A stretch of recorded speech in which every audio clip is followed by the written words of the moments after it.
Olá, hoje o Fator Político BR entrevista o empresário Otávio Facuri. Muito obrigada por falar conosco, Otávio. Bom, e a gente já começa falando sobre um assunto internacional, né? Porque o mundo inteiro está em alerta diante desse ataque brutal contra o Estado de Israel. E eu queria saber a sua opinião em relação a tudo isso, a esse conflito que está acontecendo. Como que o senhor tem visto o posicionamento do governo Lula até esse momento? Obrigado, Berenice. É um prazer estar aqui com você e com os espectadores do Fator Político BR. Você começou com um assunto que é o assunto do momento agora. Nós vimos, primeiro, fatos. Houve um ataque de um grupo terrorista, né, um grupo que pratica atrocidades, e esse grupo praticou atrocidades das mais cruéis, né? Com assassinato de mulheres e crianças indefesas, com estupros, vimos vilipêndio de cadáveres, vimos tudo, né? Tudo que até são até atos proibidos em regras de guerra, né? Então não foi uma guerra. Numa guerra você combate com um inimigo que tem armas, que está em paridade. Você viu um grupo armado atacando e assassinando pessoas indefesas. Então isso é a definição de terrorismo, né? Infelizmente, nós estamos num mundo onde a definição de terrorismo foi deturpada, foi sequestrada pela esquerda, que define terrorismo como velhinhas que estão na porta do quartel balançando uma bandeira e com a Bíblia na mão. E que mesmo o sujeito que cometeu um crime de vandalismo, né? A gente não defende vandalismo em lugar nenhum, eu não defendo vandalismo em lugar nenhum, mas o cara quebra uma vidraça e invade um prédio, isso não é terrorismo, isso é vandalismo. Tem uma pena para isso, tem culpabilidade para isso, mas não é terrorismo. Terrorismo envolve uma violência desproporcional, uma violência unilateral, né? Quer dizer, de um lado só contra o outro. Geralmente, quase sempre o terrorismo é contra pessoas indefesas, pessoas que estavam ali são civis, gente. Então, o que nós estamos vendo hoje, o brasileiro está podendo ver o que é terrorismo. Liga, até mesmo a Globo está sendo obrigada a mostrar o que é terrorismo. A gente viu até jornalistas que são conhecidos da Rede Globo admitindo que o Hamas é um grupo terrorista. A Mônica von Vogel fez isso, admitiu ela até deu o nome dos deputados do PT que assinaram o manifesto de apoio, né? Então, a tua pergunta é como é que nós estamos vendo isso do lado do governo? O governo está sendo obrigado a assumir a posição publicamente ainda, com mais veemência, a posição que eles sempre tiveram. Eles sempre defenderam esses grupos. Sempre defenderam grupos... Eles eram oriundos, muitos deles vieram da luta armada, vieram do terrorismo aqui da década de 60 e 70. Então, eles hoje são claramente abertos e defensores desse pessoal, desses terroristas, defendem, e inclusive... você vê pessoas acusando os israelenses, os judeus, acusando eles de nazistas, de genocidas, entendeu? Assim, é das coisas mais absurdas. Então, não obstante a eles já estarem tentando, distorcendo as palavras e o sentido linguístico das palavras, agora eles estão dobrando a aposta. Quer dizer, já é um absurdo chamar uma senhorinha que está na praça ali, com a bandeira e com um terço na mão, de terrorista. Agora que está aparecendo o terrorismo, eles estão chamando o lado que sofreu o terrorismo de terrorista. E você só vê eles preocupados, mas os civis de Gaza. Mas espera aí, Israel nunca entrou em Gaza atirando a esmo no meio dos civis.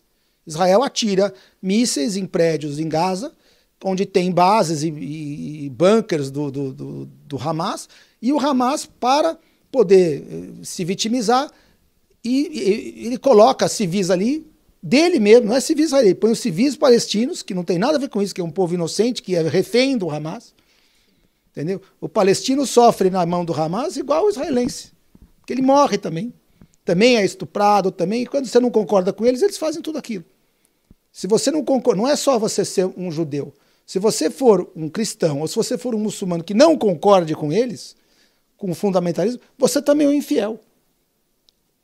E você é vítima das atrocidades. Então, todos os palestinos que infelizmente morrem porque são usados de escudo, eles estão ali sendo feitos de reféns, igual os israelenses estão sendo feitos de reféns.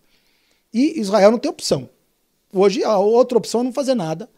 e eles estão a opção de defender o exército israelense e os governantes e a nação toda está fechada com a ideia de entrar lá e resgatar os reféns. Ah, mas Israel não pode entrar lá. Como não pode? Eles estão segurando reféns. Você tem que entrar lá. O mínimo que você tem que fazer é entrar lá e libertar os reféns. E cada guerrilheiro do Hamas que se colocar na frente da libertação dos reféns tem que ser combatido. E o combate com armas acaba em morte. Que seja o terrorista, o morto, e não aquele que está lá para defender o cidadão.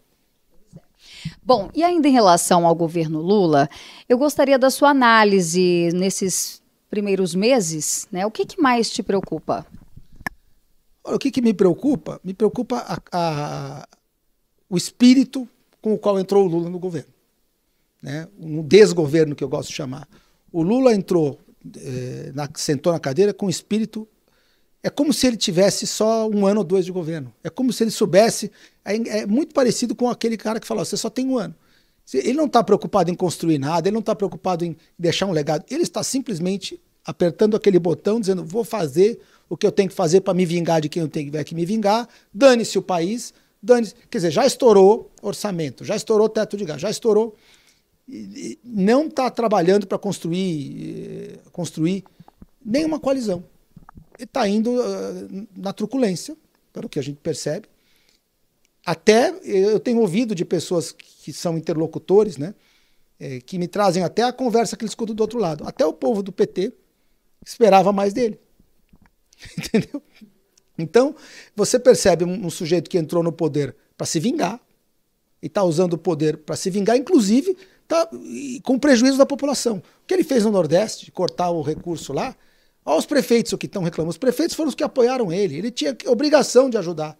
Ele teve apoio de tantos prefeitos lá para ter voto no Nordeste. E ele deixou esse pessoal na mão. E estão todos em greve.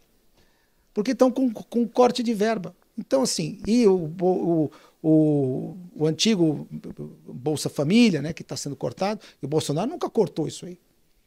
Lógico que a gente imagina que isso não tem que ser para sempre. O ideal seria você ter uma possibilidade do sujeito não precisar mais depender do Bolsa Família. Mas o Lula simplesmente o que aparece na imprensa aí, que ele está tirando até o que ele tinha, o que ele outrora no outro governo dele não teria tirado. Então, assim, é um governo como se o cara entrasse lá para se vingar e como se ele tivesse que fazer tudo rápido porque ele tem data para sair. Essa é a impressão que dá. Eu não quero dizer mais porque eu achar que é conspiração, mas é uma impressão que eu tenho. Teve ainda a questão da promessa, né, que foi uma promessa de campanha, aumentar o valor do auxílio para R$600, mas de que adianta se ele cortou aí de boa parte das famílias brasileiras? Eu vou aumentar, mas vou tirar, não está aumentando, né? É verdade. Bom, agora com relação ainda a essa parte da economia, nós temos visto o ministro da Fazenda, Fernando Haddad, juntamente com o Lula, eles têm aí buscado sempre novas formas de arrecadar, né, em taxas, impostos, e ao mesmo tempo o governo tem gastado de forma descontrolada. Essa política pode funcionar? Não só não vai funcionar, como já está começando a dar sinais de exaustão. Primeiro, nós viemos de um cenário, em 2020, 2021, que o juro baixou, que nós tivemos uma quase depressão mundial por conta da pandemia, as economias todas pararam e os bancos centrais entraram em pânico, que o dinheiro não circulava, e todos eles baixaram juros. Os Estados Unidos já era para 0, continuou baixando lá, Europa, Japão, quem não estava em 0 foi para 0. E o Brasil, que estava em 7, 8, 9, foi para 2. O dinheiro não circulava, o juro ficou barato demais. O que aconteceu? Mesmo com o dinheiro parado, quem que começou a gastar porque tinha facilidade de financiamento? Os governos. Então, a dívida pública ficou barata de financiar e o Lula herdou um governo que estava com as contas mais em ordem, com uma dívida sob controle. Apesar dela ter aumentado no ano de 2020, ela foi baixando depois. Teve um déficit em 2020, depois foi baixando. E ele herdou um país, pelo menos, controlado. Só que pegou, no momento em que você estava voltando daquela política monetária frouxa, os bancos centrais subindo o juro. Agora o americano está subindo, mas o brasileiro foi um dos primeiros. Como ele afrouxou demais, porque a economia parou, ele foi um dos primeiros a subir. E corretamente, porque não dava para ficar, né, com aquela política frouxa e deixando a inflação comer solta. Nesse momento, o Lula entrou, já estamos com uma dívida maior e mais cara para você manter, para você servir, né? Você tem um estoque de dívida que agora o juro para servir ela não é 2% nem 3%, é 12%. 13%, está baixando para 12% e tal. Então, nesse momento, já tem uma condição mais difícil. E ele vai perceber que se ele exagerar no gasto, vai ter um momento onde o mercado vai fechar a porta para financiar essa dívida. E aí ele vai ser forçado. Que se você não se controla, tem um momento que a taxa de juros, o mercado fecha as portas para você e começa a ter menos disposição para emprestar para o governo. E aí a gente vai ver as contas sendo colocadas em ordem da pior maneira, na marra. Isso aí. Bom, vamos falar agora sobre a CPMI do 8 de janeiro. Pode demorar isso para acontecer, tá? Ele pode quebrar mais o país ainda antes de acontecer. Quer dizer, no momento em que a percepção dos credores é que a coisa está indo para o brejo, eles param de financiar, os juros dos compradores, juros pretendidos pelos compradores de dívida brasileira sobe, ele basicamente não consegue rolar a dívida, ele é obrigado a parar de gastar. Entendeu? Uma coisa ainda sobre esse assunto que me lembrei agora, eu entrevistei o presidente da ProSoja recentemente e ele me disse que o que foi prometido em recursos de Plano Safra, por meio ali do BNDES, esses recursos ainda não foram pagos. Boa parte desses recursos estão retidos. Retidos e se não sair logo, corre o risco de não sair mais. Entendeu? Eu acho que ele tem... O risco é de ser mais uma promessa descumprida do governo, desse desgoverno aí do ex-presidiário Lula. E convenhamos que o setor do agronegócio não é um dos mais queridos pelo governo Lula, né? Exatamente porque o setor do agronegócio é o setor que sustenta o país. O setor onde tem grande parte, você tem um número grande de produtores de pequeno e médio porte, você tem os grandes produtores, todos eles, em conjunto, sustentam a nossa economia. Gera emprego, Gera né? emprego. O interior do Brasil voltou a ter relevância, ganhou nova relevância com o surgimento do setor agroindustrial forte. Então, e esse setor nunca foi eleitor do PT, porque esse setor é o setor que precisa de garantia de propriedade. O agronegócio depende de propriedade da terra. O sujeito é proprietário, é produtor rural, ou trabalha com grãos e tudo, ele precisa ter a terra. E o que a esquerda sempre fez no Brasil? Invasão de terra, desapropriação de terra. Então, não combina as duas coisas. Como é que o governo Lula vai defender o agronegócio ao mesmo tempo que ele toma a terra dos caras? Não dá, né? Então, uma coisa, se ele defende o agronegócio e vai despejar dinheiro neles, então ele não deveria tomar a terra deles. Então, como eles têm lado, o lado deles é seguir a agenda comunista, esquerdista deles, eles vão continuar forçando a barra para cima do produtor rural. Até o produtor quebrar e ser obrigado a vender para a China, que é o sonho deles. O sonho deles é assim, o chinês fica prontinho aí, porque quando os caras quebrarem aqui, você entra e compra as terras, que é o que eles... Provavelmente o Lula precisa, para se manter no poder, o Alckmin está lá, né? O Alckmin está esperando a vez dele, né? E o Lula deve falar assim, poxa, para eu me manter no poder aqui, eu vou precisar de ajuda dos chineses, vou precisar abrir o país para esse pessoal que vai me ajudar a ficar no poder. Então, eu enxergo um dos fatores importantes, mais do que o que ele fala, é o que ele faz. E o que ele está fazendo prejudica o agronegócio. Enfraquece o agronegócio, que numa próxima crise mundial, os produtores rurais do Brasil podem quebrar. Por conta da falta de financiamento, os que estão alavancados, os que não têm dinheiro para safra e dependem de banco, podem quebrar. E aí vem o chinês e... Pois é, setor do agronegócio, que inclusive teve muito apoio do ex-presidente Jair Bolsonaro, até mesmo durante o início do conflito entre Rússia e Ucrânia. Ele esteve na Rússia para garantir os fertilizantes. E por que eu estou falando isso? Porque o próximo assunto que a gente vai comentar diz respeito ao ex-presidente Jair Bolsonaro. Saiu o relatório da CPMI do 8 de janeiro e ele foi o primeiro nome citado, né, como uma proposta de indiciamento. Além dele, outras 60 pessoas, boa parte assessores de comunicação, ex-assessores de comunicação, assessores, ajudantes de ordem. Todo mundo que saiu, pegaram toda a assessoria dele, basicamente. Exatamente. E aí eu queria saber como que o senhor vê essa questão. Se há uma necessidade dos partidos de esquerda em continuar perseguindo o Bolsonaro, né, fazendo disso uma cortina de fumaça? Eles estão, nesse momento, eu vejo sim. O que eu vejo agora, nesse momento? Eu vejo que a popularidade do Bolsonaro vai dar uma pernada de alta, se já não deu, nesse momento.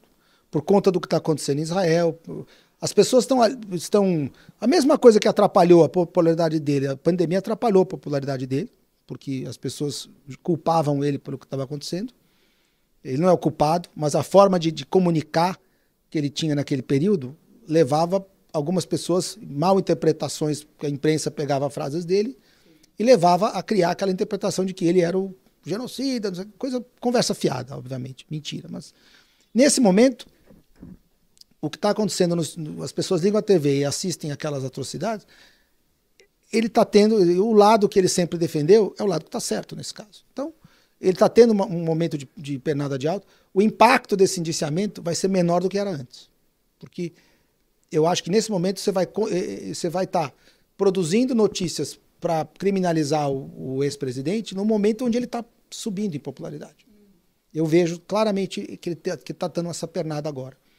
Então, eu acho que vai ter menos impacto do que eles desejariam que tivesse. A turma do PT lá, a Elisiane e companhia, né? Também porque, assim, é muito difícil você não conseguiu, ela não conseguiu e não vai conseguir estabelecer um nexo causal daquela invasão, né? Que foi, inclusive, com auxílio do G. Dias e com auxílio do GSI do Lula, que deu cafezinho para os caras. Pois é, ninguém dessa turma entrou na proposta de indiciamento. Então, um indiciamento que não fala nem do que as imagens mostram. Gente, as imagens mostram os caras servindo água, o pessoal do GSI, do G. Dias, do Lula, servindo água para os caras, abrindo e fechando a porta. Seja bem-vindo, olha, abre aqui, só faltou engraxar o sapato do cara. Então, assim, e o brasileiro não é idiota. Então, se o senhor apresenta um relatório desse, vai ser também... Então, os dois fatores. Primeiro, o fato do cenário atual ser favorável, né, para o lado que defende o não terrorismo, né, que defende as vítimas de terrorismo e não os terroristas. Por outro lado, o relatório é uma piada. Né, é mais fácil você mandar aquele documento para o Danilo Gentili, né? Nem o Danilo Gentili, que o Danilo Gentili é meio fracassado. Pega um humorista... Pânico. Pânico. Imagina o Emílio Surita, que é o cara que tem umas tiradas ótimas, lendo o relatório da Elisiane, com aquele jeito dele. Ai, gatinho. O relatório da Elisiane é uma piada. Se você não indicia o G. Dias, então você já jogou no lixo a credibilidade que você pretende ter. Muito bem, vamos falar agora sobre o Congresso Nacional, que está obstruindo, os parlamentares da oposição estão obstruindo as pautas em protesto a decisões do Supremo Tribunal Federal, que tem invadido, de certa forma, competências, pautas que deveriam ser legisladas. Isso está acontecendo lá no STF. Como que o senhor vê essa questão, esse duelo? Onde é que isso vai parar, esse duelo de legislativo e judiciário? Posso ser estraga-prazeres aqui? Eu acho que isso vai parar na hora que o Lira virar por lá e falar assim, agora acabou, já consegui, aqui, ali. Porque assim, claramente você percebe uma mudança de postura no Senado, depois que ficou meio que claro que o Pacheco não seria o candidato ao STF. Né? E o Lira também está ali, provavelmente, em alguma negociação, e eu não acredito que isso vai ser levado adiante, a não ser que a gente veja uma piora de cenário para o Brasil em si, economia, política. Se você tiver uma piora global e um aumento da polarização, aí você pode voltar a ter isso para valer. Mas enquanto você tiver um cenário menos polarizado, eu não vejo... Se voltar a ter muito protesto igual 2013, aí eu vejo um Congresso reagindo a isso, a uma pressão popular. Mas hoje não tem pressão popular, eles estão agindo... lógico, tem muita gente lá fazendo com o coração aqui. Né, fazendo o trancamento de pauta e obstrução, porque realmente quer que o Congresso resgate a sua competência. Que a competência para legislar é do Congresso. A gente já sabe, ninguém discorda disso. Entendeu? Então, eu não queria ser estragar, mas nesse momento eu acho que não prospera, a não ser que a gente veja algo diferente vindo de baixo para cima. Entendo. Agora, com relação ao movimento de direita, né? Apesar de ataques e narrativas, esse movimento de direita ele vem crescendo não só no Brasil, como também no mundo. Você acha que podemos ter um presidente de direita nas próximas eleições aqui no Brasil? Eu acho até que a direita tem que aprender, né? Agora vai começar a surgir tudo que é nome, com o Bolsonaro elegível, vai começar a surgir tudo que é nome, né? Governador desse estado, daquele, não sei o quê. Então tem que aprender a depurar e entender quem é realmente defensor da pauta e quem está ali surfando, né? A gente não pode ter Joyces e Frotas agora. Tudo bem, errar com a Joyce e com Frota para uma Câmara Federal é uma coisa, mas a gente não pode errar para presidente da República, né?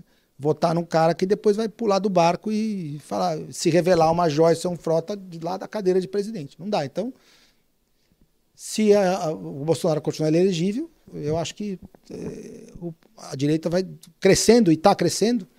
A rede social está aí, não veio a censura ainda que eles estão tentando. Entendeu? Então, vamos torcendo para que não haja mais atos de censura do que já houveram, que a direita continue ganhando força, porém, precisa buscar uma liderança elegível, né? Nós não temos um líder elegível hoje, então não adianta falar sobre ele eleitoralmente se ele não puder se eleger, então precisa, de uma certa forma, trabalhar. Ele, filiado ao partido que ele está, que é o PL, com pessoas, tem que trabalhar para construir essa liderança, mas não de uma forma assim, que eu diria assim, não é apadrinhar alguém. Ele tem que jogar vários, na minha opinião, ele deveria jogar, tem 4, 5, 6 pessoas que podem disputar esse posto, e aí, em vez de abraçar um só e correr o risco de errar, porque também ele acertou com indicações, ele errou com indicações. E ele sabe disso. A gente viu quantas pessoas ele indicou que estavam certas e quantas pessoas ele indicou que vieram a ser traidores. Então, ou eram pessoas que não estavam ali por ideais. Então, eu acho que nesse momento trabalhar para crescer a direita é essa coisa, por exemplo, o caso da Prefeitura de São Paulo, vou ser mais específico. Sim. Existiu uma conversa anterior de que ele deveria apoiar o atual prefeito. Isso não vai ajudar nunca a direita a crescer. Não tem como, né? Eu não preciso explicar por quê. Eu só sei que o prefeito estava demitindo gente que não queria se vacinar. Então, assim, isso não vai ajudar. Ao passo de que, nesse momento, existem pessoas possíveis, né, que a direita pode lançar para a Prefeitura de São Paulo. Tem o Salles, tem o Eduardo Bolsonaro, tem outros nomes aí, sei. E tem que deixar florescer o debate.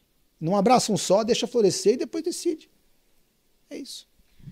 Muito bem. Deixa eu agradecer, então. Muito obrigada. Obrigado, Conversamos aqui. Prazer em estar com você de novo aqui.